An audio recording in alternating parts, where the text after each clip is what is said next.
Меня зовут Белялов Руслан, я директор ТО «Весовая». Я здесь по образовательному проекту Академия Алтынцарь, город Караганды. Познакомился я с этим проектом через программу Тайбуру, где-то приблизительно 2-3 года назад. Ну, роль наша простая, спонсорскую часть. Мотивация для меня – это национальная безопасность. Хочешь мира – готовься к войне. Здесь то же самое. Необходимо, мы укрепляем свои границы, укрепляем свою военную мощь для того, чтобы отражать потенциальные гипотетические нападки, там, допустим, да, на нашу территорию извне. Образование, оно нам не даст другого шанса. Если у нас будет необразованный народ, то кто будет защищать, кто будет представлять наши интересы?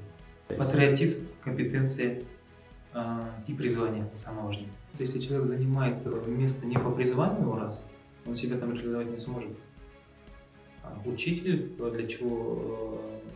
Это же работа с детьми. Если у него нет такого призвания, он не сможет себя проявить на все 100%. Патриотизм, потому что необходимо дать максимальные знания, чтобы наши умы оставались именно здесь, а не утекали. Компетенция, соответственно, это уровень образования, которое они смогут передать детям, будущим поколениям. Даже не знаю, к такому вопросу я не был готов. Реализовать себя как педагог. Педагог – это же не только просто учитель, а также и психолог, а также наставник, также ментор. Образование – это все, это наше будущее. Может быть, мы даже сами этого не увидим, но надеюсь, даже дети, может быть, даже это увидят.